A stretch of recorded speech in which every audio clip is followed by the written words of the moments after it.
찬송 드리겠습니다.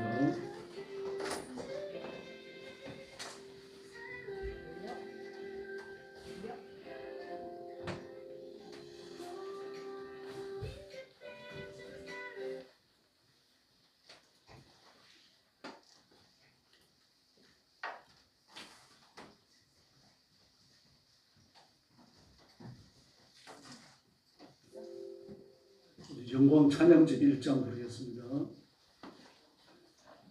볼륨 조금만 낮춰주시기 바랍니다.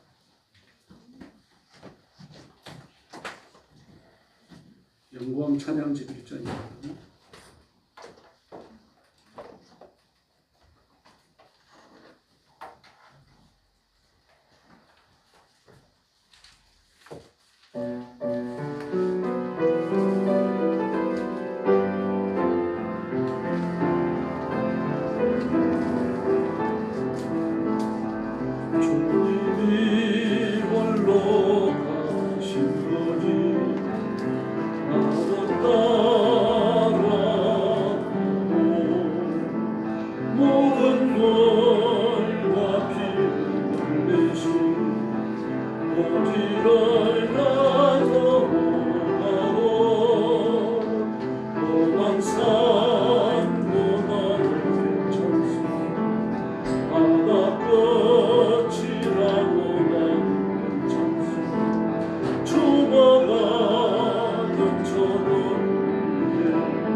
나를 버리지 말아오.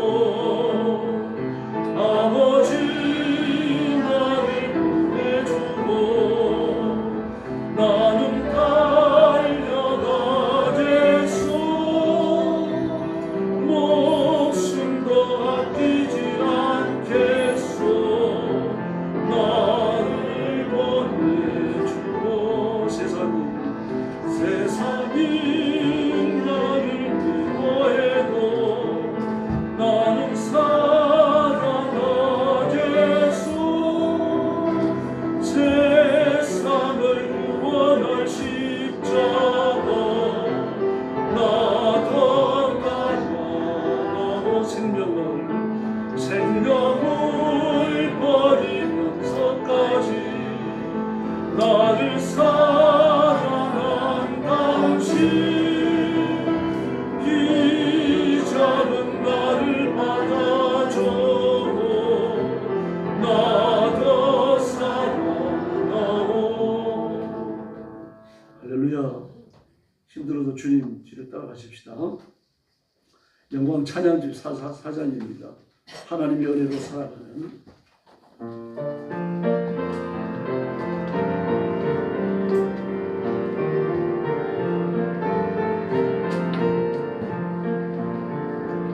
주님의 은혜로 당신의 모습 주님의 사랑 주도 당신의 모습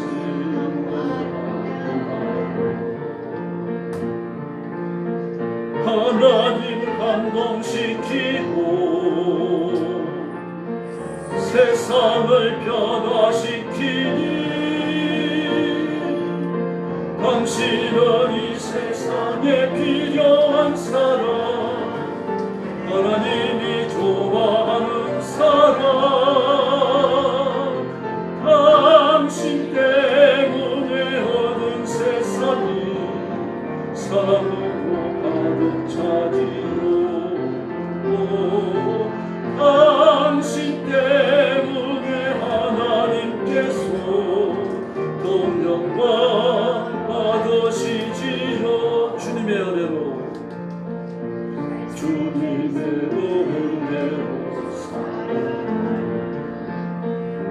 당신의 모습 주님의 사랑 주고 당신의 모습이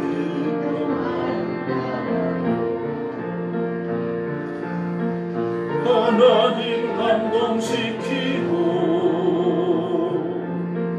세상을 변화시키고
하나님을 감동시키고 세상을 변화시키니 당신은 이 세상에 필요한 사람, 하나님이 기뻐하는 사람, 당신 때문에 어두운 세상이 찾아오고 당신 때문에 하나님께서 더 영광 받으시지요. 할렐루야. 네, 영광 찬양집 6장입니다. 오직 사랑인데요.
주께서 주신 모든 은혜 나는 말할 수 없네.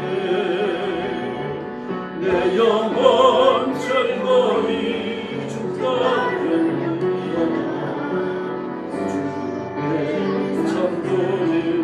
주께 찬송입니다. 주께서 주신 모든 은혜 나는 말할 수 없네. 내 영혼 즐거이 주 따르겠느냐. 주께 찬송입니다. 할렐루야. 감사합니다. 303장 찬송가 부르겠습니다. 날 위하여 십자가를.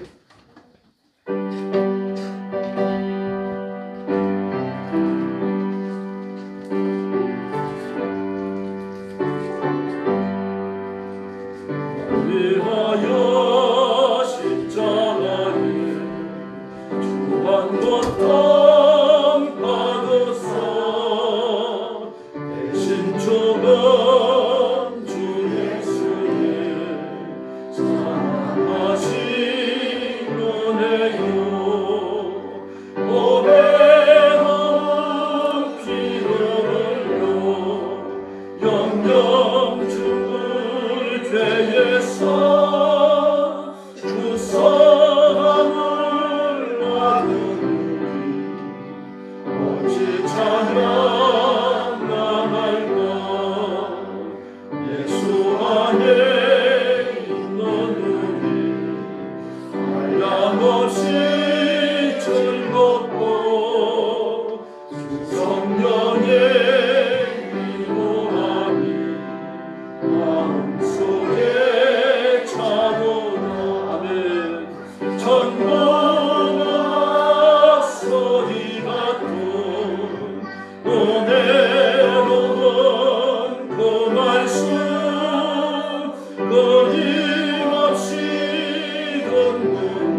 할렐루야. 찬송가 304장 한번 부르겠습니다. 그 크신 하나님의 사랑. 우리 찬송가 가사 묵상하면서 부르겠습니다.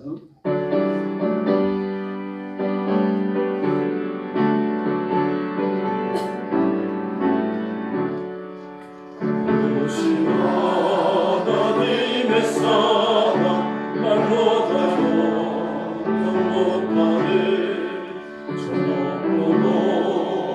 별을 넘어 피난고 낮은 땅 위에 죄만 영원 구하여 그 아들 보내서 목재로 삼으시고 죄 용서하셨네. 하나님 가신 사랑은 정량다 못하네. 영원히 변치 않는 사랑 성도여 찬양하세. 외로운 시절 지나가는 땀 위에 거세할 때 주 잊지 않던 영원도 큰 소리에 주 믿는 성도들에게 큰 사랑 베푸소. 우리의 죄 사했으니 그 은혜 잊으마. 하나님 가신 사랑은 정량다 못하네. 영원히 변치 않는 사랑 성도여 찬양하세. 하늘을 구하리 삼고 하나를 먹는 사마로 하나님의 사랑 가지고 갈 수 없겠네. 하나님의 크신 사랑 그 어찌 닿았을까. 저 하늘 높이 쌓아도 채우지 못하니. 하나님 가신 사랑은 정량다 못하네. 영원히 변치 않는 사랑 성도여 찬양하세. 할렐루야. 온 마음을 다해서 하나님 앞에 영광 돌립시다. 이제 우리 마음을 다 모아서 하나님 앞에 주일날 예배 올리겠습니다. 다 같이 일어서 주시기 바랍니다. 머리 숙여서 묵상기도 드리겠습니다.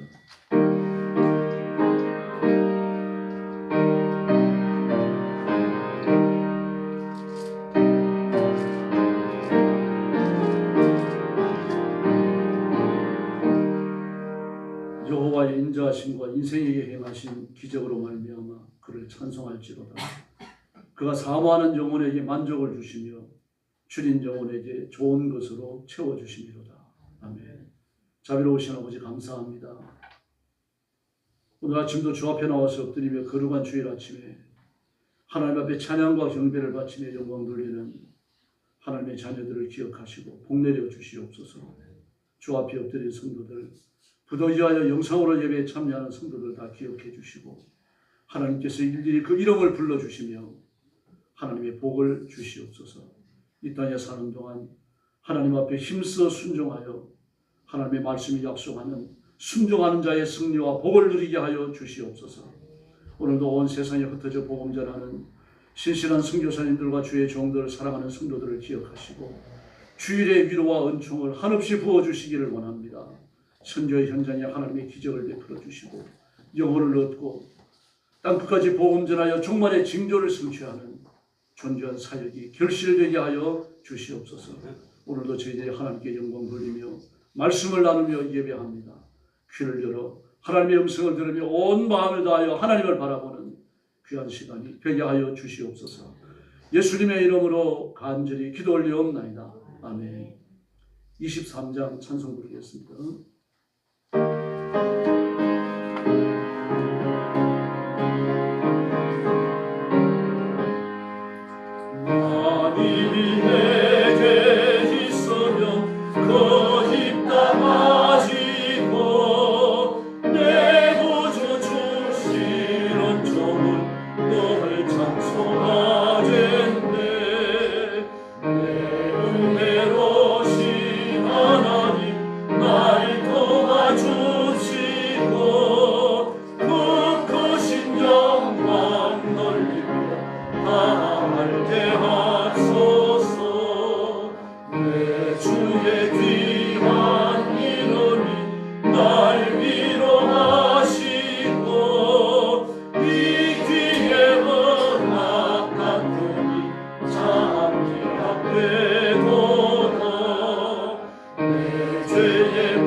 성시교도 하겠습니다. 시15편 주보에 있습니다.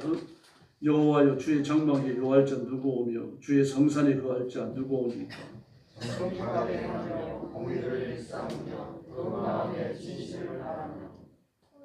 그 혀로 참소치 아니하고 그 보색에 행악지 아니하며 그 이웃을 회방치 아니하며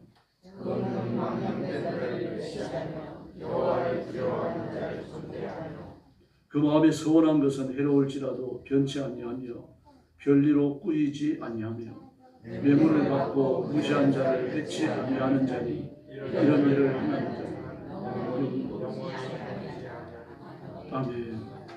이제 하나님 앞에 머리 숙여서 신앙 고백하겠습니다. 나는 전능하신 아버지 하나님 천지의 창조주를 믿습니다. 나는 그의 유일하신 아들 우리 주 예수 그리스도를 믿습니다. 그는 성령으로 잉태되어 동정녀 마리아에게서 나시고 본디오 빌라도에게 고난을 받아 십자가에 못 박혀 죽으시고 장사된 지 사흘 만에 죽은 자 가운데서 다시 살아나셨으며 하늘에 오르시어 전능하신 아버지 하나님 우편에 앉아 계시다가 그리로부터 살아있는 자와 죽은 자를 심판하러 오십니다. 나는 성령을 믿으며 거룩한 공교회와 성도의 교제와 죄를 용서받는 것과 몸의 부활과 영생을 믿습니다. 아멘. 자리에 앉으셔서 148장 찬송 드리겠습니다.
주셨도다 오 알로리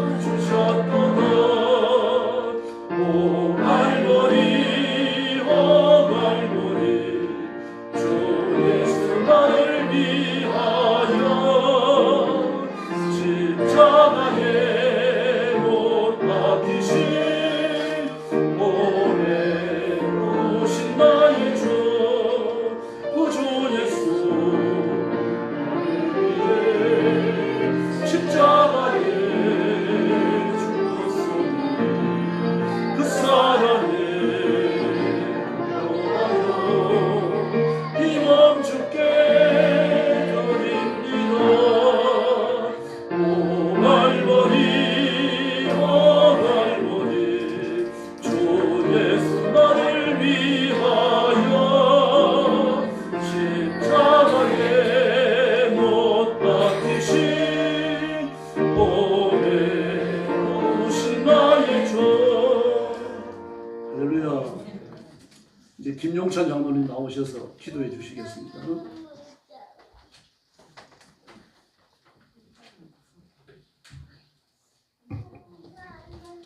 기도하겠습니다. 전능하신 아버지 하나님, 완연한 가을이 지나가고 있습니다. 11월의 첫 주를 이렇게 저희를 주님 전으로 모이게 하시고 함께 예배할 수 있는 은혜를 주시네 진심으로 감사를 드립니다. 찬바람이 이제 옷깃을 여미고 있습니다. 또한 교회마다 감사절을 지키는 달이기도 합니다. 아버지 하나님, 주님은 우리의 목자시며 저희에게 부족함이 없게 하시는 분임을 저희들 또 한번 고백합니다. 시편 23편의 말씀처럼 저희를 푸른 초장에 누이시고 쉴 만한 물가로 인도하시는 주님의 사랑을 깊이 느끼며 이 시간 예배합니다. 주님께서 시와 때를 주관하시며 11월 감사의 달을 허락하신 그 은혜를 감사드립니다. 저희가 삶의 모든 계절 속에서도 주의 인도하심을 경험하게 하시고 그 안에서 주님의 뜻을 발견하며 감사하게 하여 주시옵소서. 아버지 하나님, 저희는 시편 51편의 다윗의 기도를 묵상하며 저희의 죄를 회녀 앞에 고백합니다. 저희의 죄악을 공일로 씻어주시고 저희의 모든 불의를 깨끗이 하여 주시옵소서. 정한 마음을 창조하시고 정직한 영을 새롭게 하여 주시옵소서.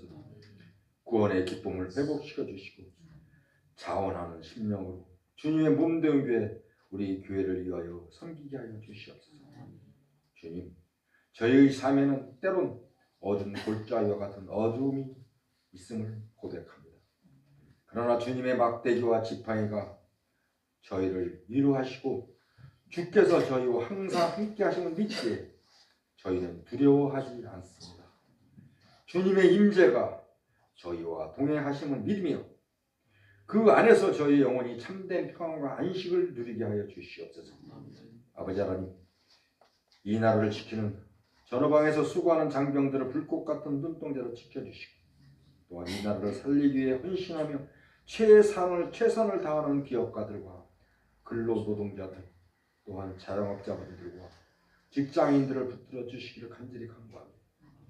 그분들이 각자의 자리에서 맡겨진 일을 감당할 때 주님의 놀라운 사랑과 은혜가 함께 하셔서 이 대한민국을 붙들어 주시고 이 땅에 번영과 평화가 이루어지게 하여 주시옵소서.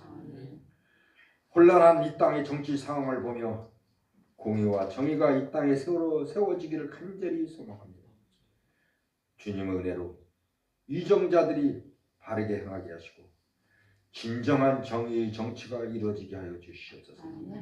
아버지 하나님, 저희 성도들의 삶이 언제나 주님의 뜻 안에서 열매를 맺으며 그 열매가 주의 이름을 높이는 삶이 되기를 간절히 기도합니다. 주님께서 주시는 은혜로 저희의 모든 행동과 말이 주님을 영화롭게 하게 하시고 저희의 삶을 통해 많은 이들이 주님의 사랑과 진리를 발견하게 하여 주시옵소서. 주님, 저희가 교만하고 완고한 마음으로 주님의 길을 벗어났을 때에도 주님의 자비는 끝이 없었음을 고백합니다. 저희를 다시 주님께로 부르시고 회개의 은혜를 허락하여 주신 주님께 감사드립니다. 주님의 구원의 은혜로 저희의 심령을 새롭게 하여 주시고 주 안에서 새 삶을 살게 하여 주시옵소서.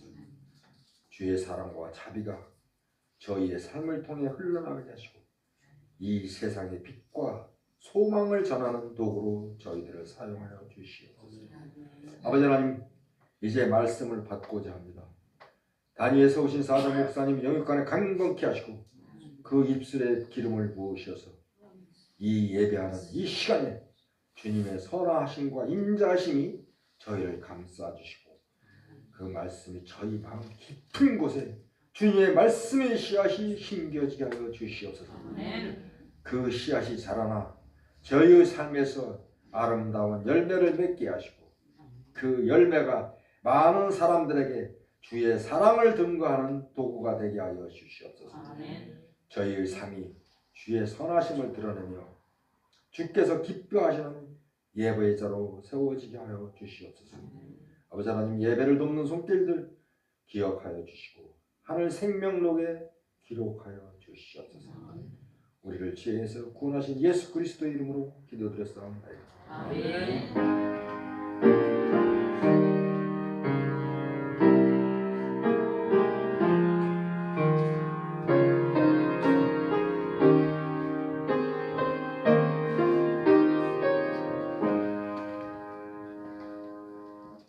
하나님 말씀 봉독하겠습니다. 신약성경 마태복음 8장 5절부터 13절까지입니다. 신약성경 11페이지입니다.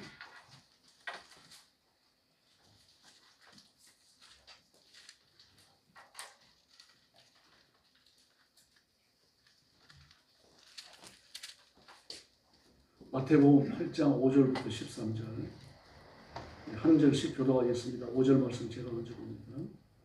예수께서 가버나움에 들어가시니 한 백부장이 나와 간구하여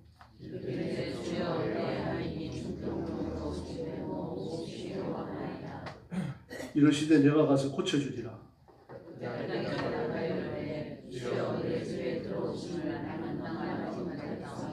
다만 나도 남의 수하에 있는 사람이요 내 아래에도 군사가 있으니 이들을 가라 하면 가고 저들을 오라 하면 오고 내 종들을 이것을 하라 하면 하나이다.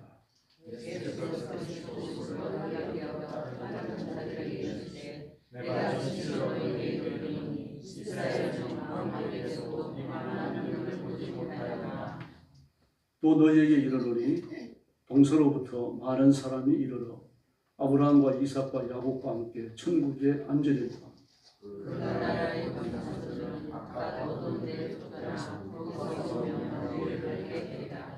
13절 같이 봅니다.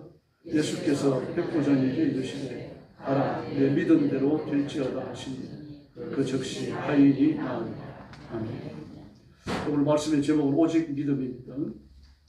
오늘 본문에 나오는 백부장의 신앙을 예수님은 모든 신앙의 사표처럼 그렇게 말씀을 하십니다. 이스라엘 중 아무에게서도 이만한 믿음을 보지 못했다. 그러면서 동서로부터 많은 사람이 이르러 아브라함과 이삭과 야곱과 함께 천국에 들어가겠지만 이날의 본 자손 이스라엘 백성들은 바깥에 버려져서 슬피 울며 이를 가게 될 것이다. 그렇게 말했습니다. 이건 이제 백부장이 예수님을 절대적으로 신뢰했다는 뜻이죠. 예수님을 믿는 믿음이 어떤 성격을 지니는지를 보여주는 그런 사건입니다. 사실 백부장쯤 되어지면 먹고 사는데 어려움이 없어요. 어려움이 없는 정도가 아니라 잘 살 수 있습니다. 일단 권한을 가지고 있잖아요. 백부장이라고 하는 그 전에 권력입니다. 권세가 권력이고 사람을 부리고 억누를 수 있고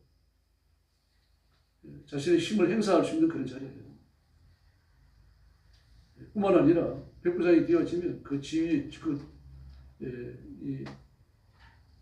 군대를 거느리고 주둔하는 그 도시에서 아주 큰 유지입니다. 일검 유지입니다. 아무도 함부로 못해요. 군사력을 손에 쥐고 있으니까요. 기분 나쁘면 군사 몰고 가면 끝나는 거 아닙니까? 한 2, 3년 된 줄 압니다만 중국에서 인터넷에서 이야기 나왔더라고요. 보니까. 어느 현에 주둔하고 있는 사령관인데 시진핑의 절대적 신뢰를 받는 사람입니다. 그래서 그 길을 거쳐가고 본들을 진급하는 시진핑의 사람인데 그 사람이 이제 그 일이 있어가지고 호텔 식당에 들렸어요. 근데 그 부하가 잘못해가지고 컵을 하나 깨뜨렸습니다. 근데 호텔을 누가 운영하는가 하면 깡패가 운영하는 겁니다. 조폭이. 그러니까 그 비밀을 잡아가지고 뭐 500위안을 내라, 5,000위안을 내라. 돈을 주고 깨끗이 정리하려고 했어요. 근데 끝까지 그러니까 달라는 대로 돈을 다 주고 나왔습니다. 나와가지고 그 특공대에 무장을 지키고 지금도 총을 다 들린 거죠. 그리고 병사들에게도 무장을 지키고 그래 와가지고 그 또 공병대원들에게 그 중요한 집기 무기들 뭐 이런 것들 전부 다 들고 나오게 해가지고 무장한 군인들은 호텔을 에워싸고 지키고 공병대원들은 들어와가지고 호텔을 전부 두들겨 부숴버렸습니다. 집기고 뭐고 간에 막 그러니까 호텔은 난리가 났죠. 더구나 조폭 두목이니까 그 지역의 치안을 담당하는 사람과도 관련이 있고 정치적 관련자들도 있고 그래 막 그 두목한테 얘기를 해가지고 전부 다 연락을 했어요. 치안을 담당하는 사람이 이제 부하를 기다리고 온 겁니다. 와서 보니까 누가 와 있어요? 시진핑의 사람, 저희보다 훨씬 높은 사람이 와 있거든요. 이쯤 했으면 교원이 안 되겠습니까? 꿈쩍도 안 합니다. 다 두들겨 부순 다음에 얘기하는 겁니다. 와가지고 또 개업을 해라. 내가 와가지고 또 두들겨 부숴주겠다. 그리고 돌아갔어요. 그리고 두목이 뭐가 됐겠습니까? 가서 그냥 손이 발이 되도록 빌어도 아무 소용 없습니다. 결국 적군은 도망가 버렸어요. 전부 다. 조폭 와해가 됐고요. 지금도 이런 군사의 힘이 있습니다. 더구나 성경이 기록되던 이 당시는 어떻게 했습니까? 백부장이라고 하면요. 100명의 부하만 거느리는 게 아니라 600명까지를 거느렸어요. 이 군사를 마음대로 휘두를 수 있는 권한을 가지고 있습니다. 아무도 얕보지 못합니다. 근데 이런 사람이 어떻습니까? 예수님에 대해서 본문에 고백을 하는 거예요. 이게 범상치 않은 일이죠. 보통 일이 아닙니다. 그래서 예수님께서 뭐라고 말씀하십니까? 이스라엘 중 아무에게서도 내가 이만한 믿음을 보지 못했다. 믿음의 사표, 믿음의 표준처럼 예수님께서 말씀을 해놓으시는 겁니다. 이 백부장의 지위에 있으면서 무탈하게 그냥 잘 그 백부장의 지위를 진행해 나가면 자기의 직무를 진행해 나가면 진급할 확률이 높은 거죠. 누구나 백부장으로 평생을 지낸다고 하더라도 아실 게 아무것도 없어요. 백부장이 뭐 진급을 해가지고 원로원에 올라가겠습니까? 이런 것도 기대하기 어렵고요. 아니면 로마의 식민지 총독으로 하겠습니까? 그것도 기대하기 어려운 거죠. 올라가면 천부장 아니겠어요? 천부장만 되더라도 굉장한 거죠. 그래 백부장이 머물러 있더라도요. 100명에서 600명까지 군사를 거느렸으니까 굉장한 겁니다. 식민 지역이나 주변 지역의 치안을 담당했습니다. 그 도시가 크고 작든지 간에 그 치안이 이 사람의 손에 있어요. 그때 경찰이 없었습니다. 그 지역에 주둔하고 있는 군사들이 치안을 담당했거든요. 그래서 범죄자를 잡아들이고 소매치기 잡아들이고 도둑을 잡아들이고 그랬습니다. 그럼 그 과정에서 구제를 뜯을 거 아닙니까? 병사들이 하는 거죠, 그건요. 또 보험이 면목으로 말입니다. 저는 장사하는 사람들에게도 구제를 뜯을 것이고요. 그러므로 비윤리적인 거래에 눈 감아줬을 거 아닙니까? 그런 정령지에서 무시할 수 없는 그런 지위와 권능을 행사하고 있었어요. 근데 지금 뭐 경찰과 형사와 같이 말입니다. 범죄를 잡아가지고 구류하고 처분하고 뭐 옥에 가두고 다 할 수 있었습니다. 그럼 그렇게 받아들이는 돈을 어떻게 했습니까? 상관에게 바쳐야 됩니다. 잘 바쳐야 천부장에까지 올라갈 수 있는 거죠. 500부장도 있습니다. 그러니까 목표로 바라보는 건 천부장이죠. 그쪽 올라가야 그래도 대단한 사람이라고 인정을 받는 거예요. 근데 이 백부장은 불신자가 아닙니다. 예수 믿는 사람입니다. 하나님의 자녀예요. 그 신앙의 고백을 보면 알 수 있잖아요. 믿음도 분명한 사람입니다. 어중이 떠중이를 믿는 사람이 아니고 어거지로 믿는 사람도 아닙니다. 분명한 확신과 믿음을 가지고 있는 사람이고 예수님을 개인적으로 만났고 예수님을 영접한 사람인 것을 알 수가 있습니다. 그런데 그런 백부장이 하인을 사랑했어요. 그것도요. 중풍병 들어있는 하인을. 이게 이 당시로서는 사실 우리가 이해하기 쉬운 그런 모습이 아닙니다. 사실 백부장이 지위와 능력과 권한을 가졌다고 하면요. 무서울 게 없는 사람 아닙니까? 이권 거래에 개입을 해가지고 불법적으로 자기의 재산을 얼마든지 늘릴 수 있습니다. 자기가 가진 권세로 사람을 무시할 수 있고요. 뭐 좀 밑에 있는 사람들의 사람 취급을 안 해도 괜찮아요. 뭐 그렇더라도 사람 취급 안 당한다 그래가지고 뭐 자존심이 상했다, 인권적으로 내가 멸시를 당했다 그렇게 따질 사람 아무도 없습니다. 보통 그렇게 무시했습니다. 이건 신앙인을 멸시할 수 있는 거죠. 그 신앙의 절대성에 빠져가지고 말입니다. 뭐 타협도 모르고 다른 종교와도 모르고 대립하고 싸우는 그런 성격을 가지기가 쉬우니까요. 더구나 하인과 노예에 대해서는 인격적 가치가 없었어요. 그 당시에. 사람으로 취급을 안 했습니다. 하인이 죽었다 그래갖고 아무도 수사하지 않습니다. 눈여겨보지 않습니다. 심지어 하인이 제사를 가지고 도망을 가면요, 그 사람을 보내가지고 끝까지 죽이기 위해서 죽일 수 있었어요. 지금의 무슬림들은 명예살인하고 비슷한 겁니다. 그런데 이 하인은 어떻습니까? 중풍병에 걸렸습니다. 팔다리를 놓았어요. 그래서 자리에 누운 지 오래된 거죠. 뭐 이러니까 누군가가 수발을 들어줘야 돼요. 이건 뭐 백부장의 가족도 아니고 하인 아닙니까? 하인을 수발 들기 위해 가지고 다른 하인, 다른 노예를 붙여야 되는 겁니다. 그런데 백부장은 그를 사랑했다는 말이에요. 그런 하인을 사랑했다는 얘기입니다. 뭐 이런 사람쯤이야 무시해버리고 튼튼한 하인을 살 수 있는 거 아닙니까? 당시에는 또 전쟁 포로를 노예로 받았습니다. 또 로마 시대에 전쟁이 얼마나 많았습니까? 로마 시민들 중에서요, 여러분 70% 내지 80%가 노예였다고 말합니다. 그러니까 노예 천지인 거죠. 그래서 노예 값이 꽤 됐습니다. 근데 이 당시에 병든 노예도요, 은삼십에 팔 수 있었습니다. 예수님이 은삼십에 팔린 것을 기억하셔야 됩니다. 예수님에게 줄 수 있는 최고의 모욕을 준 거예요. 병들어가지고 아무것도 못하는 노예가 은삼십에 거래됐는데 예수님은 그 가격을 매겨놓고 정말 하나님 앞에 벌받을 만한 짓을 한 거죠. 그렇게 팔아버려서 처분한다고 하더라도 누가 뭐라 그러겠습니까? 아무도 말할 수 없는 거죠. 주인은 존이 주 한 명이 들어있으면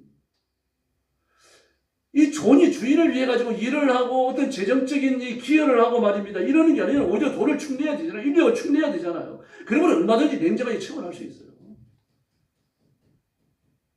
그러나 백부장은 당시에 그 사회에서 인기 가치가 없고 농기구 하나처럼 취급받은 그 하인을 위해 가지고 예수님을 직접 찾아왔습니다. 이게 놀라운 사건이죠. 직접 찾아왔어요. 자기 아들도 아니고 딸도 아닙니다. 그래가지고 겸손하게 도움을 요청합니다. 주님, 제 하인이 병들었습니다. 좀 고쳐주십시오. 예수님이 그 모든 상황을 아시니까 얼마나 감동스러우셨겠어요. 백부장은 주님을 찾아올 때 막연한 기대감이나 혹시나 낫지 않을까는 요인수를 갖고 찾아온 게 아닙니다. 그 주님께 대한 확실한 믿음요, 흔들리지 않는 믿음, 분명한 믿음을 가지고 찾아온 겁니다. 이게 백부장의 흔들리지 않는 그 믿음의 위대함입니다. 이런 자세를 가지려고 하면 예수님이 누구신지 모른다면 불가능한 거죠. 아니까. 어떤 분이 지금 믿고 있으니까, 확고한 신념을 가지고 있으니까 그런 자세를 가지고 예수님을 찾아온 겁니다. 마가복음 9장을 보면요, 악한 영이 붙들려가지고 물만 보면 뛰어들어가고 불만 보면 뛰어들어가는 그들 청년 아들을 두고 있는 아버지가 있었습니다. 기가 막히잖아요. 그 당시에 뭐 돈 버는 거라고 해봐야, 경제활동을 해봐야 농사 뭐 아니면은 그 짐승 키우는 거, 그런 밖에 더 있습니까? 또 해변이나 갈릴리 호수에서는 고기 잡는 거예요. 그 이외에는 뭐 경제 활동이 없어요. 뭘 했든지 간에 말이지, 그 갈릴리 호수 곁에 아닌 건 틀림없죠. 변화산이니까요. 농사를 지었겠죠. 짐승을 키우든지요. 그런데 자기 아들이, 그 다 큰 아들이 말입니다. 물만 보면 뛰어들어가고 불만 보면 뛰어들어가니까 누구 하나가 서가지고 붙어 있어야 되는 겁니다. 그 집이 얼마나 가난했겠어요. 형제가 10-20쯤 되면 모르겠지만, 그 다 큰 아들 하나 병 들어니 있으니까 누워 있어야죠. 그를 또 붙들고 있어야죠. 그를 위해 가지고 약을 써야죠. 아마 온갖 짓을 다 했을 겁니다. 모든 민간 처방을 다 했을 것이고, 랍비들 청에다가 기도를 받았을 것이고요. 아니면 또 눈을 속여가면서까지 접신한 사람들을 불러왔을지도 모르죠. 근데 아무 소용이 없습니다. 근데 예수님이 약한 영들을 쫓아내고 뭐 병든 자를 고친다고 말하니까 그것도 시한 병자가 아니죠. 예수님이 감기못을 안 고치셨어요. 못 보는 사람, 못 듣는 사람, 말 못하는 사람, 손과 다리에 장애가 있는 사람, 그 살아가는데 결정적인 장애가 있고 인간의 힘으로 절대 고칠 수 없는 사람이요. 나병 환자 같은 사람, 온병 환자 같은 사람이요. 주님 그런 병을 고치셨던 거예요. 그리고 그 소문을 듣고 예수님을 찾아온 거예요. 그 예수님은 다르실 것이라고 생각을 했던 겁니다. 근데 와서 보니까 소문하고 맞지가 않아요. 예수님이 안 계셨습니다. 물론. 그러니까 예수님께로부터 제자들 아닙니까? 배운 제자들 아니에요? 그럼 제자들이라도 뭔가 좀 할 줄 알았는데, 이제는 확실히 흔들리는 거죠. 그 예수님께 가면 뭔가 좀 될 것이다 이런 소망을 가지고 왔는데 아무것도 안 되는 겁니다. 제자들이 거듭 실수하니까 그 앞에서 흔들려버리고 말았어요. 예수님이 오셨을 때도 뭐라 그럽니까? 요행수를 바라보는 마음으로 이렇게만 합니다. 마가복음 9장 22절에요. 귀신이 저를 죽이려고 물과 불에 자주 던졌나이다. 그러나 무엇을 하실 수 있거든. 우리를 불쌍히 여기서 도와주옵소서. 무엇을 하실 수 있거든. 그런 말 할 수 있잖아요. 왜 그렇습니까? 제자들이 실수했으니까요. 이런 제자들이라고 하면 스승도 좀 비슷할 거 아닌가 그런 생각을 했을 거예요. 예수님은 야단을 쳐버리십니다. 할 수 있거든이 무슨 말이냐. 이게 야단치는 거예요. 믿는 자에게 능치 못할 일이 없느니라. 할렐루야. 그리고 그 시로 악한 영이 쫓겨나가고 사단의 결박에서 해방된 줄로 믿습니다. 이런 사람은 요행수를 바라고 나왔죠. 믿음으로 나온 게 아닙니다. 여러분, 요행수를 바라고 나왔어요. 요행수를 바라고 나왔는데도 예수님을 만나니까 기적이 일어난 줄로 믿습니다. 여러분, 예수 믿잖아요. 그러니 하나님 얼마나 기뻐하시겠습니까? 근데 백부장은 확고한 일로 자기의 일도 아니고 하인의 일로 나왔습니다. 백부장은 달랐어요. 하인이 병들었다고 하니까 백부장 위치에서 나온 것은 주님께 대한 믿음이 아니고는 불가능한 거예요. 그 정도의 사회적 지위와 능력과 권한을 가지고 있다고 하면요. 그 지위에 한번 써먹고 싶지 않겠습니까? 유명한 랍비, 내 하인을 보내갖고 집으로 좀 처리해야 되겠다. 그 생각 할 수 있잖아요. 예수님이 백부장을 모르셨을 리가 없어요. 백부장은 그 주변에 다 압니다. 군사를 거느리고 있는데요. 정치적으로 실권을 가진 사람이라고 하더라도 백부장 앞에서 꼼짝 못합니다. 군사보다 그 무기로 무장한 사람보다 더 큰 힘이 어디 있습니까? 그래서 후진국에서는 군인에 의한 쿠데타가 성공하는 이유가 거기 있습니다. 요즘 어렵습니다만 인터넷이 하도 발달돼가지고 옛날에는 군인들이 혁명을 일으키면 또 군사 쿠데타를 일으키면 그게 됐어요, 여러분. 그 무력을 가지고 있으니까요. 한번 써먹고 싶었을 거 아닙니까? 자기 하인 중에 똑똑한 사람 하나 예수님께 보내갖고 말입니다. 저희가 직접 가는 게 아니라 예수님을 청할 수도 있었겠죠. 그럼 직접 왔어요. 예수님이 어떤 분이신지 믿기 때문이죠. 자기보다 높으신 정도가 아니라 하나님이시라고 하는 것을 알았던 거예요. 기꺼이 나왔던 겁니다. 예수님의 신분을 바로 알고 있으니까 감추어진 신분, 영적인 신분, 창조주이시라는 것을 알고 있으니까요. 그래서 8절에 보니까 뭐라 그럽니까? 백부장이 대답하여 가는데 주여 내 집에 들어오심을 나는 감당치 못하겠사오니. 이야, 좀 대단합니다. 그런 권력을 가진 백부장이 아파트에 살아서 몇 평에 살았을까요?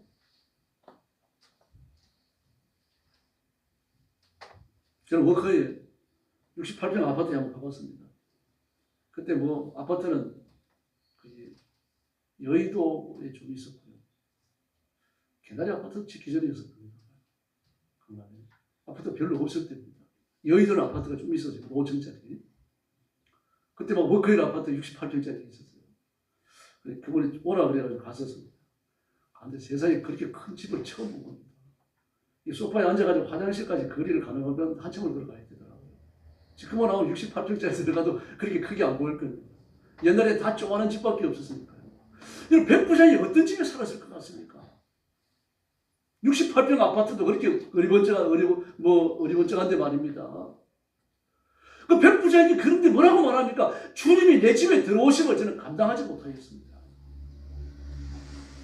예수님이 누구신지 알았던 겁니다. 이 피가 살로 이루어져 있고 죄 짓고 살아가는 죄 있는 집에 주님 같은 분 제가 모시기 얼마나 어렵겠습니까? 주님 오시는 걸 제가 감당할 수 없습니다. 정말 죄송스럽고 송구스러워갖고 이 고백을 하는 겁니다. 다만 말씀으로만 하십시오. 그럼 제 하인이 낫할 겁니다. 예수님 말씀하시면 악한 영도 쫓겨나가고 마귀도 쫓겨나가고 모든 병들도 쫓겨나가지 않습니까? 여기서 말씀을 하셔도 내 하인은 나을 줄로 믿습니다. 이 믿음 가지시길 바랍니다. 얼마나 놀라워요. 전화 한 통화 해주시죠. 오셔가지고 안수해 주시죠. 이게 아닙니다, 여러분. 얼마나 멀리 떨어졌든지 간에 예수님 명령하시면 그런 중풍병점이야 순종하고 떠나갈 것을 믿는다는 이야기입니다. 얼마나 놀라워요. 그러면서 이제 자기가 알고 있는 이 지식이 사실이라는 것을 실증하기 위해 갖고 계급에 가는 걸 끌어냅니다. 저는 백부장입니다. 저한테 하인, 저한테 병사들이 한둘 있는 게 아닙니다. 오라 그러면 오고 가라 그러면 가고요. 잠자라 그러면 잠자고 죽으라 그러면 죽은 신용도 합니다. 그런 중풍병점에 뭐겠습니까? 예수님. 여기서 명령만 해주십시오. 살아계신 하나님의 경외심 때문이죠. 그리고 예수님의 강력한 창조적 권능에 대한 확고한 흔들리지 않는 믿음 때문입니다. 천리 떨어져 말리 떨어졌다. 예수님이 명령 한마디 하시면 더러운 병은 떠나갈 줄로 믿습니다. 아멘. 예수 믿고 안 믿고가 아니 말입니다. 되게 종교적 은혜를 기다리는 사람들은 뭔가 좀 액션을 취해주길 바랍니다. 안수기도 하든 안철 기도를 하든 뭐 특별 기도를 하든지만 뭘 원해요. 아람이 나아만 보십시오. 문둥병에 걸려갖고 엘리야를 찾아왔잖아요.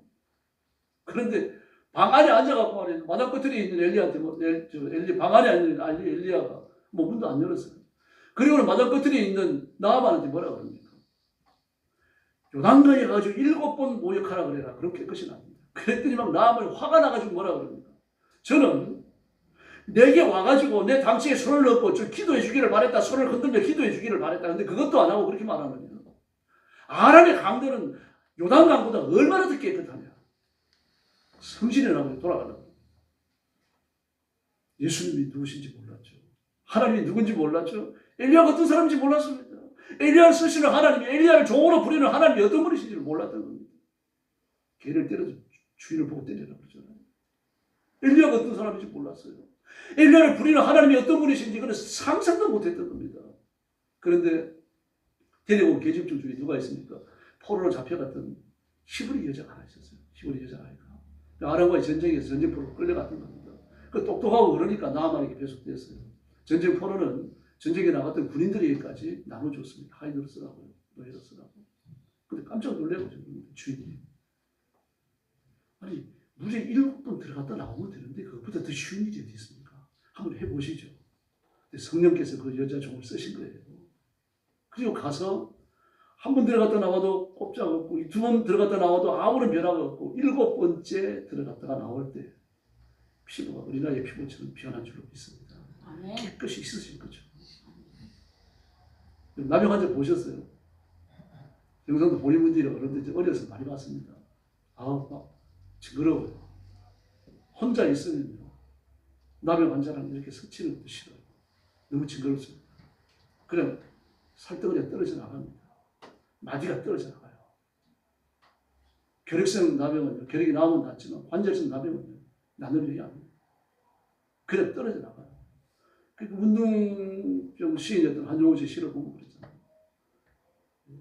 오늘 양말을 벗었는데 발가락 하나가 양말 속에 있던 거예요. 근데 아프지가 않아요. 코가 떨어져 나갑니다. 이 볼살이 떨어져 나가요. 그러니까 붕대를 가지고 감고 다니는 거죠. 저는 성경을 읽고 하나님의 자녀가 되고 거듭나고 성경을 읽으면서 가장 받아들이기 어려웠던 것이 문둥병이 낫는 거였어요. 그런데 여러분 하나님이 역사하시니까 7번째 들어갔다 나오는 그 순간 모든 병이 깨끗이 치료된 줄 믿습니다. 그 성령께서 역사하시면 아주 순식간에 된다는 이야기입니다. 뭐 일주일 동안 약을 먹어라, 열흘 동안 약을 먹어라, 1년 동안 몸을 조심해라 이런 게 없습니다. 여러분 그 순간 되어집니다. 하나님이 간섭하시면 창조주 하나님보다 인간의 몸을 누가 더 잘 알겠습니까? 인간이 한다면 여러 가지 수단이 필요하겠죠. 그럼 하나님께서 하신다면 아무 수단도 필요 없습니다. 하나님 직접 하시면 되기 때문에 하나님보다 큰 이가 없는 줄로 믿습니다. 그런 변이 아니라 마귀라고 하더라도 하나님 앞에서는 먼지보다도 못한 겁니다. 이 사실에 대한 확고한 믿음을 가지고 있으니까 주님이 내 집에 들어오심을 감당치 못하겠습니다. 내 휘하에도 부하가 있어서 이걸 하라 그러면 이걸 하고 저걸 하라 그러면 저걸 하고 죽어라 그러면 죽는 신용도 합니다. 이까지 중풍병증이야. 중풍병증이야. 여기서 명령만 하셔도 능히 떠나갈 줄로 믿습니다. 할렐루야.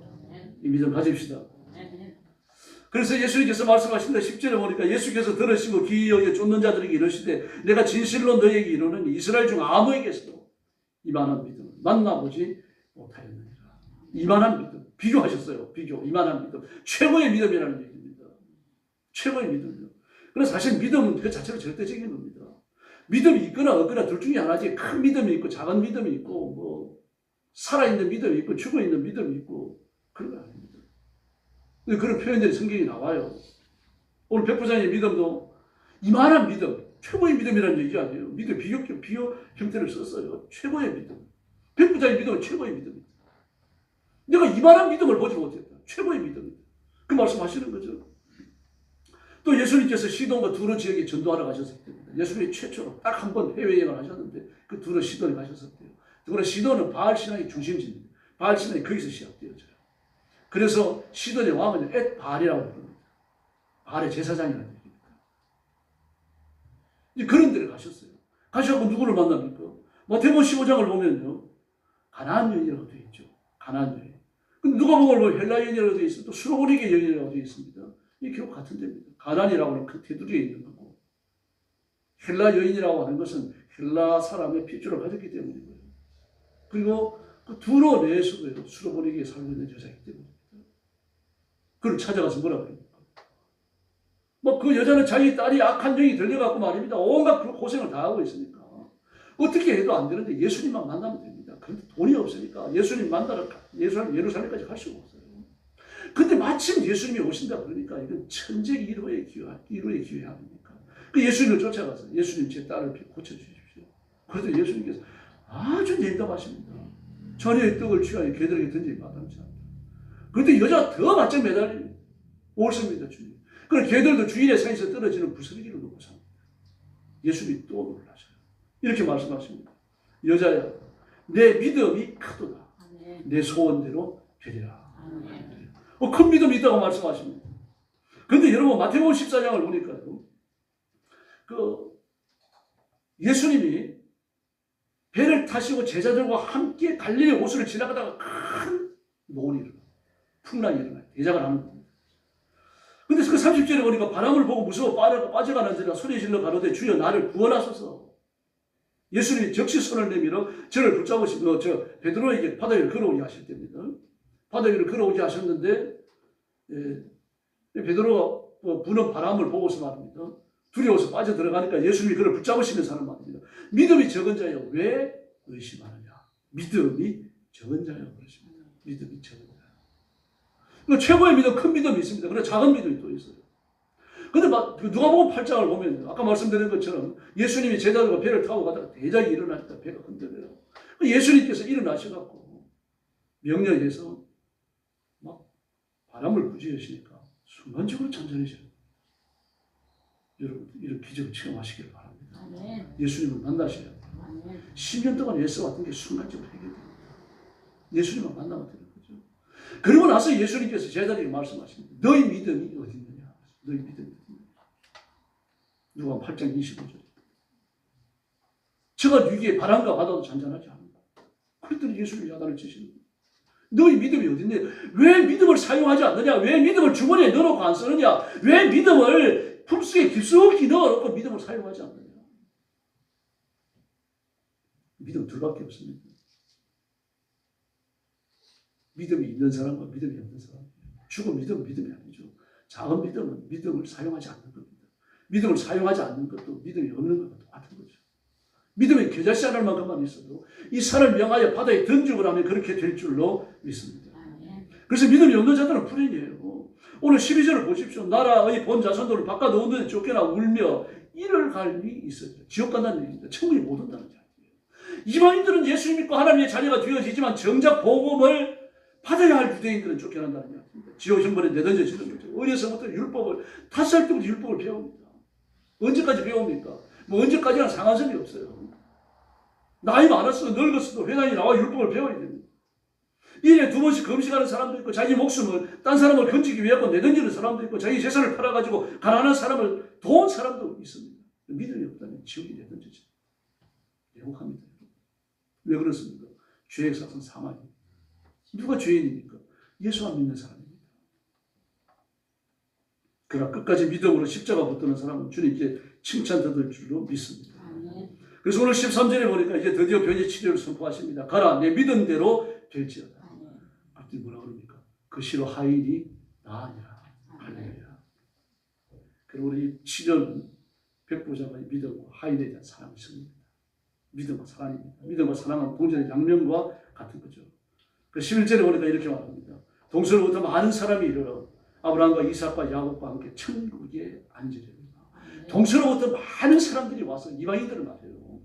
유대인들은 이 말 듣기가 무엇보다도 싫었을 겁니다. 백부장이 두 가지 결단에 주목하시기 바랍니다. 첫 번째 결단은 자신의 지위나 체면 이 모든 걸 초월해서 예수님께 나왔습니다. 돈 많은 사람이 예수 믿기 힘들어요. 권력을 가진 사람이 주님 앞에 엎드리기가 정말 어렵습니다. 돈이 많고 권력을 가졌으면서 주님 앞에 엎드린다면 그 사람 믿음에 정말 굳게 선 사람입니다.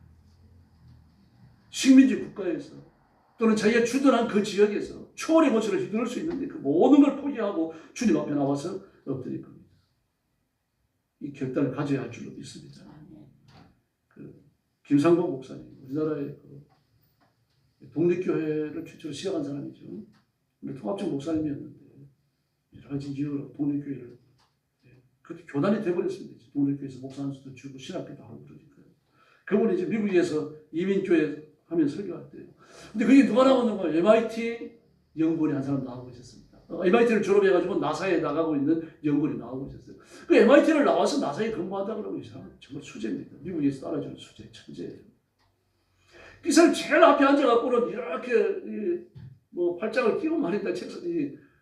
지게다리를 해갖고 말이야. 지게다리 다리 하나를 무릎 위에 올려놓고는 목사님 설교를 판단하는 듯이 듣고 있는 겁니다. 그때 목사님 화가 나갖고 핵이 뭔지 압니까? 그러니까 이 사람이 눈을 번쩍 뜨는 겁니다. 자기가 전공이니까요. 쌀을 빡빡 갈아갖고 만든 게 핵입니다. 그래버렸어요. 그랬더니 일어서서 나가버리더라고요. 다시 나가는 거죠. 왜 그렇습니까? 설교를 평가하고 있었던 거죠. 하나님의 말씀을 들은 게 아니라 설교를 채점하고 있었습니다. 김진호 목사님이 그랬다고 그러지 않습니까? 경북대학 다닐 때 친구하고 둘이 죽이 맞아갖고 말입니다. 그 대구 시내 교회들 다 다니면서는 목사님 채점을 하는 겁니다. 10점 만점으로 해놓고 말입니다. 뭐가 부족하면 몇 점 깎고, 뭐가 부족하면 몇 점 깎고. 오늘 이 목사님 7점이네. 아야, 성적 우수하다. 그러다가. 그런 분이 깨진 겁니다. 역대 26절, 16절 이하를 보면 우시아의 교만이 나옵니다. 왕이었잖아요. 왕은 분양 못합니다. 분양을 어디서 합니까? 성소에 들어가서 분양돼야 하는 겁니다. 그거는 제사장도 아무나 들어가는 게 아니고 당분 제사장이 해 뜨기 전에 들어가서 분양하고 그리고 등을 끄고 그리고 나와서 하나님 앞에 아침 상번제를 드립니다. 또 저녁에 들어가서 분양하고 그리고 나와가지고 불을 켜고 그리고 나와가지고 불은 이제 그 12등대의 불을 켜는 거죠. 그 불을 켜고 그리고 나와서 저녁 상번제를 드려요. 그리고 하루 일과 피하는 겁니다. 이걸 하려고 하는 겁니다, 왕이요. 그리고 막는 거죠. 왕이요, 이거 제사장 위에는 못하는 겁니다. 그랬더니 하려고 들어가다가 문둥병이 걸린 거잖아요. 누가 막았습니까? 대제사장 아사야가 막았죠. 문둥병이 걸려 죽습니다. 왕은 요실에 못 묻히죠. 성도가 겸손하면 죽을 자리에서도 생명을 얻는 역사가 일어날 줄로 믿습니다. 다윗을 보십시오. 우리 안에 바세바를 빼앗고 나서 나단 선지자가 와갖고 말이에요. 추상같이 꾸짖잖아요. 당신이 바로 그 사람입니다. 많은 부자이면서도 옆집에 살고 있는 가난한 사람이 양 한 마리 가지고 식구들처럼 껴안고 살고 같이 잠자는데 손님이 왔다 그걸 빼앗아가지고 부자가 요리해 먹었다 그래요. 막 그랬더니 다윗이 화를 내면서 내가 다스리는 나라에 그런 사람이 있는 누구냐? 그랬더니 당신입니다. 막 다윗이 얼마나 놀랬겠습니까? 그래가지고 울면서 하나님 앞에 드린 기도가 15편입니다. 주의 성령을 내게서 거두지 마옵소서. 저는 어머니 모태에서 죄에서 태어났고 죄 중에 자라다가 죄 중에 장성했어요. 저는 죄밖에 없습니다. 하나님이 원하시면 번제나 상번제나 뭐든 다 드릴 수 있는데 하나님이 구하시는 것은 상한 심령 아닙니까? 저한테 회개할 마음을 주십시오. 눈물을 기도해요. 그리고 회복됩니다. 요한이 5장의 나아만도 마찬가지잖아요. 자기 고집을 끊고 하나님 앞에 순종할 때 기적이 일어난 줄로 믿습니다. 백부장이 마찬가지 아니에요? 자기가 가진 세상의 우월한 것들 전부 다 내려놓습니다. 여기에서 믿음의 정명이 시작되는 겁니다. 아브라함도 하나님께서 하란에 살고 틈닦고 살고 있었어요. 얼마나 세력이 강했던지 그 지역 이름이 아브라함의 형인 하란 또는 나홀 그렇게 바꿔요. 하란상 나홀성으로 바꿔버립니다. 아브라함의 그 가족 부족이 말입니다. 나홀성에 가가지고 그렇게 큰 세력을 이루었던 거예요. 근데 그걸 다 떨쳐버리고 하나님이 그 길 떠나가라 그러니까 떠나오잖아요. 창세기 12장에서. 근데 갈 바를 알지 못하고 떠났다고 말해요. 이건요, 당시 중청동기 문화라고 하는 문화사적 연대에서 본다면 자살행위입니다. 그걸 떠나는 순간 다른 부족의 영토 안으로 들어가는 거죠. 이 몰살당해요. 다 빼앗기고 여자들 빼앗기고 아이들 빼앗기고 나머지는 다 죽어요. 근데 하나님이 그를 보호하셔서 헤브론에까지 이르게 하십니다. 상수리나무 숲에까지. 이게 믿음입니다. 혹시 고집을 피우며 살아왔다면 이제 고집을 꺾읍시다. 내가 경험한 것 중에서 이것이 옳다 그렇더라도요. 하나님의 말씀이 아니다 그러면 그걸 포기해야 됩니다. 큰 믿음, 살아있는 믿음, 약속을 믿는 믿음으로 중풍병자가 낫는 것 같은 기적을 체험하며 살아야 할 줄로 믿습니다. 아멘. 백부장의 두 번째 결단은요, 주님의 절대 주권에 대한 굴복입니다. 예수님 앞에 자신을 낮추는 것이 첫 번째 결단이었고, 다음에는 예수님의 절대 주권에 모든 걸 다 버리고 굴복했는데 예수님이 하나님이신 것을 알았던 굴복입니다. 단순한 권위에 압도되는 굴복이 아니었습니다. 그래서 내 졸병이 내 시키는 대로 하는데 병도 예수님 시키는 대로 할 겁니다. 얼마나 단순합니까? 저 이런 믿음 가져봤으면 좋겠어요. 근데 그게 믿음입니다. 그래서 온 우주를 지으신 예수님 이렇게 굴복해야 할 줄 믿습니다. 예수님을 믿으면 예수님이 내 대신 싸우십니다. 그러니까 내가 내 인생을 기가 아니면 내가 싸워야 돼요. 근데 우리 사령관은 예수님이십니다. 다 끝났잖아요. 에스겔이 그 성도들이 이야기하는 것처럼 마음에 하나님 외에는 드리지 말라고 했죠. 하나님 외에는 마음에 드리지 말라. 우리 온 마음을 다 묶어서 하나님 앞에 바칩시다. 그리고 중풍병이 낫는 것 같은 이 기적을 삶 속에 체험하는 성도들이 되기를 예수님의 이름으로 축원합니다. 통성으로 기도하겠습니다. 내가 짊어진 중풍병 같은 시험 이걸 이겨내기 위해서 하나님 앞에 굴복하는 결단, 하나님 앞에 나아가는 결단, 하나님을 바라보는 결단을 통해서 하나님의 은총, 축복을 체험하게 해달라고 그러시옵시다. 같이 기도하겠습니다. 자비하신 아버지 하나님 감사합니다. 오늘 아침도 주의 말씀을 나누었습니다. 하인을 위해서 하나님 앞에 나와 자기의 모든 것을 팽개치고 엎드렸던 백부장처럼 예수님만 바라보고 인생의 자세를 낮추고 십자가 의지하는 저희들 되게 하여 주옵시기를 원합니다. 내 경험과 맞지 않더라도 내 지식과 맞지 않더라도 지금까지 알아왔던 지금까지 경험해왔던 그런 것들과 일치하지 않는다고 할지라도 다 포기하고 예수님만을 바라보게 하여 주옵시기를 원합니다. 육신을 위해서 정욕과 욕심을 따라 행하는 것 전부 다 포기하게 하시고 믿음의 원리만을 따르게 하여 주옵시기를 간절히 원합니다. 예수님은 창조주이십니다. 내 죄를 사하기 위하여 십자가 지셨고 또 나를 의인으로 인정하기 위하여 부활하신 그 예수님의 능력의 하나님이신 것 구주이신 것을 믿습니다. 예수님을 의지하고 따라가요. 하나님께서 저와 성도들을 기억하여 주시기를 원합니다. 마음의 간절한 소원을 이루어 주시기를 바랍니다. 내가 짊어진 인생의 문제를 해결해 주시기를 바랍니다. 주의 성령께서 기적을 행하시고 능력을 행하여 주옵시기를 간절히 원합니다. 내 손으로 어떻게 할 수 없는 것, 내 능력으로 어떻게 할 수 없는 것, 병원에 가서 치료할 수 없는 것 하나님 앞에 내어놓았사오니 우리 하나님께서 기적을 베풀어 주시기를 원합니다. 문둥병을 치료하시는 것처럼 하인의 병을 치료하시고 하나님께서 백부장의 간구에 응답하시는 것처럼 저와 성도들의 간구에 응답해 주시고 그 삶의 기적을 허락하여 주시옵소서. 기도할 때 하늘문이 열리게 하시고 기도할 때 문제가 해결되게 하시고 기도할 때 악한 영들과 마귀와 도망가게 하여 주시기를 바랍니다. 주의 성령께서 권능으로 하여 우리 성도들을 힘있는 도구로 사용해 주시고 이 시대를 부끄럽게 하는 하나님의 종으로 사용해 주시옵소서. 자비로우신 아버지 감사합니다. 우리가 인생을 살면서 예기치 못했던 시험에 직면합니다. 그럴지라도 두려워하지 말게 하시고 창조의 하나님 온 우주의 주권자이시고 주제자이신 예수님을 바라보며 기도하여 승리케 하여 주옵시기를 간절히 원합니다. 오늘 아침 성도들의 기도를 들으신 것을 믿습니다. 그 간구대로 마음의 소원을 이루어 주시기를 바랍니다. 짊어진 인생의 문제들이 해결되게 하여 주시기를 바랍니다. 더러운 병마가 낫게 하시고 하나님의 기적의 권능을 허락하여 주시옵소서. 병을 짊어지고 죽지 못해 살아가는 인생 이제 제대하게 하여 주시고 졸업하게 하여 주시기를 바랍니다. 하나님이 주시는 기적의 건강을 받아서 내 남은 인생을 하나님의 일을 하며 살아갈 수 있도록 역사해 주시옵소서. 물질의 복을 주시기를 바랍니다. 가난하고 핍절해서 비굴하게 살지 않도록 도와주시고 하나님이 주시는 물질을 받아서 남까지 먹여 살리는 하나님의 종으로 살다가 하나님 앞에 서게 하여 주시옵소서. 가정마다 평안을 주시고 교회는 부흥의 문을 열어주시기를 바랍니다. 예수 믿어야 할 사람들, 교회를 정하지 못한 사람들 저희 교회로 보내주시기를 원합니다. 예수님의 몸인 영광교회가 날마다 구원받는 자가 더하게 하여 주시옵소서. 나라와 민족을 주님 앞에 맡깁니다.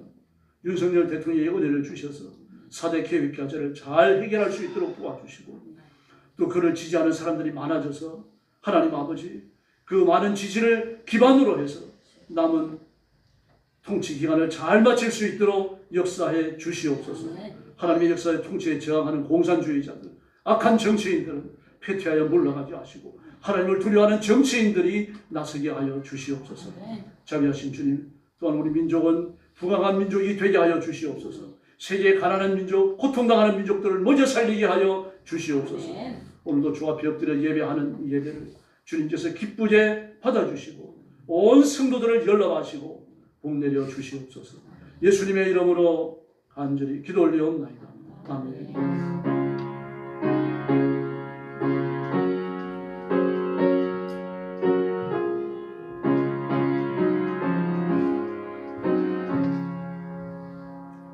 네, 351장 찬송하겠습니다. 4절 부를 때 헌금해 주시기 바랍니다.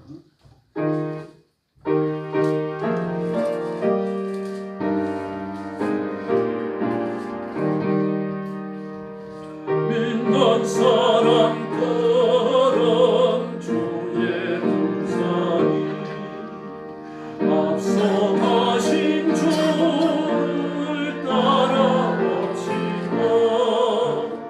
우리 대장 되신 길을 긁어서 적절한 곳에 가신 것보다 믿는 사람들은 주의 문상이 앞서가신 주를 따라갑시다. 원수마귀 모두 쫓겨나리로 예수 이름 듣고 겁이 나니라.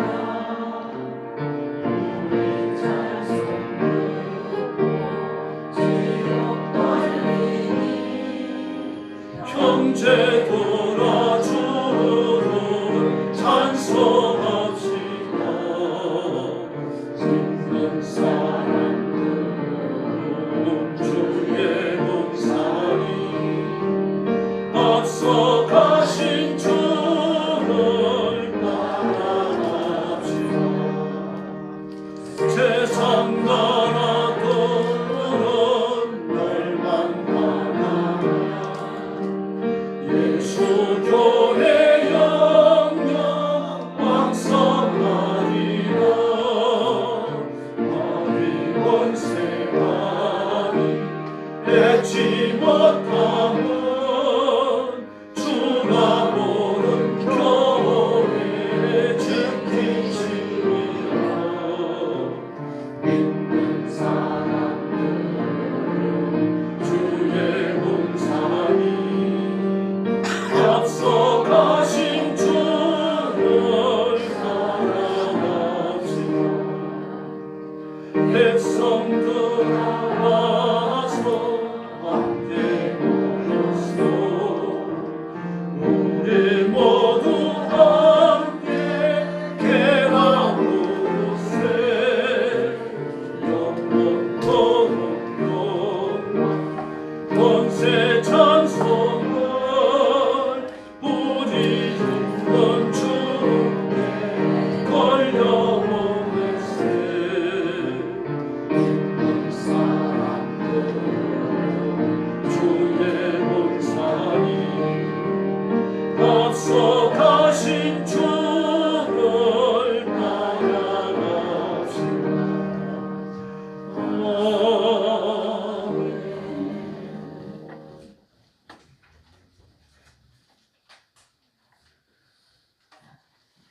기도하겠습니다. 자비로우신 아버지 영광을 돌립니다. 주일 난제비를 들으며 순서에 따라 예물을 봉헌했습니다. 하나님 아버지 앞에 주일 아침에 헌신을 바치는 귀한 성도들을 기억하시고 두 손 들고 복을 내려 주시옵소서. 예물을 받으신처럼 우리 사랑하는 성도들과 예배와 헌물을 기뻐 받으시고 복 내려 주시옵소서. 온 힘을 다하여 하나님 앞에 충성하며 충성하는 자가 누리는 승리와 약속된 복이 성취되게 하여 주시옵소서. 가정마다 복을 주시고 가정마다 강건케 하시며 하나님의 은혜가 넘치게 하여 주시옵소서. 특별히 물질의 복을 주셔서 물질로 인하여 고통당하는 일 없도록 도와주시고 돈 끌어다니지 않도록 도와주시고 남에게 베풀며 살아가게 하여 주옵소서. 우리 교회에도 재정의 복을 주시옵소서.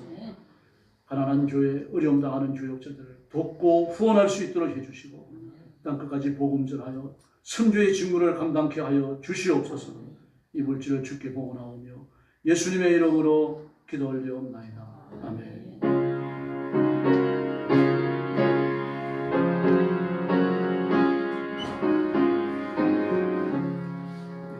가족 소식 말씀드립니다. 11월 열매 맺는 그리스도인입니다. 요절은 요한복음 15장 8절입니다. 같이 한번 읽어보겠습니다. 너희가 열매를 많이 맺으면 내 아버지께서 영광을 받으실 것이요 너희는 내 제자가 되리라. 요한복음 18장 5절 말씀 잘 보세요. 너희가 열매를 많이 맺으니까 그냥 열매를 맺으면 아니고 열매를 많이 맺으면 그 다음에 1인칭을 쓰셔요. 내 아버지께서 영광을 받으실 것이요. 그렇죠? 그 다음에 2인칭입니다. 너희가 내 제자가 되리라.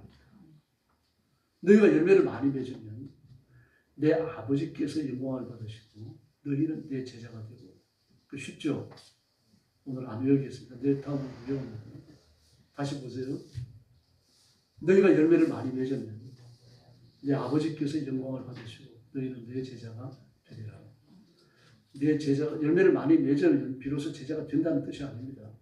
내 제자가 된 사람은 열매를 맺는다는 뜻이에요. 원인과 결과가 도치되어 있습니다. 성경에 교훈이 많죠. 교회 성장과 세계 선교와 중국 선교 위해서 특별히 기도해 주시고 중국의 가정교회 하는 교회 지도자들 위해서 기도해 주시기 바랍니다. 억압이 우리가 상상하는 건 아닙니다. 심지어 그 조그마한 가정교회는 공안에서 설교를 모니터 안 했거든요. 근데 이제 한다 그러네요. 다 하는 건 아니었습니다만 공안에 와서 설교를 다 들어요. 그러니까 이게 보통 압박이 아니죠. 돈을 좀 주면 이제 좀 수월하게 지나가는데 안 주면 이제 이것저것 이제 보고할 수 있겠죠. 나의 작심하고 교회를 씨를 말리려고 하는 것 같아요. 그 중국 선교를 위해서도 특별히 기도해 주시고 그리고 전쟁터에서도 지금 선교사님들이 계속 활약하고 있습니다. 전쟁터 또 재난 현장에 있는 선교사님들을 위해 기도해 주시고 교장 선교 또 요양과 투병 중인 성도들을 위해서 기도해 주시고 전쟁이 빨리 그치도록 기도해 주시기 바랍니다. 그리고 지금 우리가 보는 것처럼 우리나라 정치가 진짜 말이 안 됩니다. 가만입니다. 윤 대통령도 4대 개혁 과제를 성취하려고 하는 건 좋습니다만 백성들의 소리에 좀 귀를 기울여 주셔야 돼요. 그게 조금 부족한데 참모들이 그 역할을 못하네요. 보니까 그걸 위해서도 기도해 주시고 그리고 하나님이 대충 좀 정리를 하시는 것 같습니다. 그래서 11월 달에 재판이 끝나면 아마 정치 판도도 좀 바뀌지 않을까 싶습니다. 그리고 이번 전쟁이 그냥 보통 전쟁이 아닙니다. 3차 전쟁 확전될 수도 있고요. 전쟁이 끝나고 나면 세계 판도가 바뀝니다. 러시아는 중진국으로 주저앉고요. 그리고 우리나라가 좀 사단에 미안한 말입니다만 러시아나 우크라이나에 대해서 전쟁 복구에 얼마나 참여할지 이것도 추후에 관심이 합니다. 우리는 그만한 힘이 있거든요.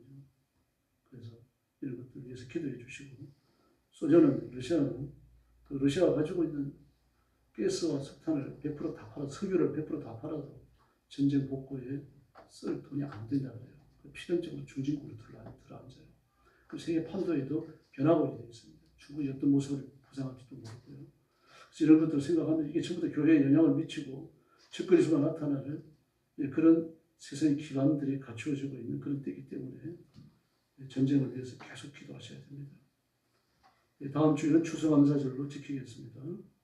그리고 11월 18일부터 새벽기도 총진군이 있습니다. 약속 같은 거 하지 마시고 빠짐없이 참석하도록 그렇게 해주시고요. 이달 마지막 주간까지 정기축에 끝내고 보고해 주시기 바랍니다. 옆에 계신 분들하고 인사 나눠주시기 바랍니다. 한 번 더 인사해 주세요. 큰 믿음의 사람이 됩시다. 일어나셔서 55장 찬송 후에 축도하겠습니다.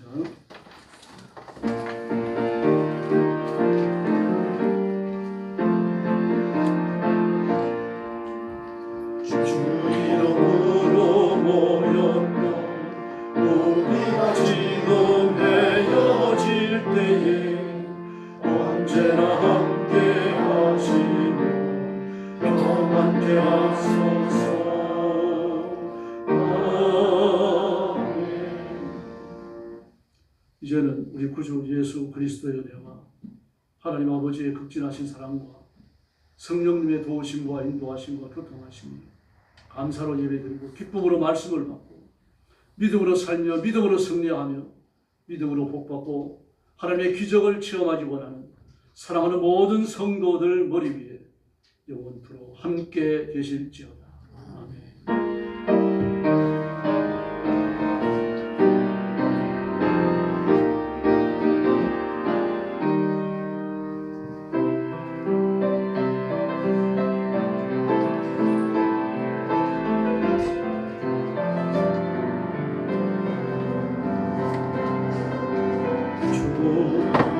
다시 오실 때까지 나는 이 길을 가리라. 좁은 길 십자가 지고 나의 하늘이 끝에서 나는 주님을 보리라.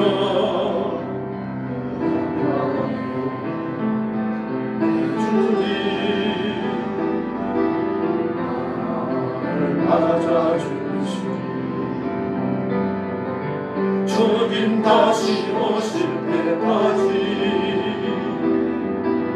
나는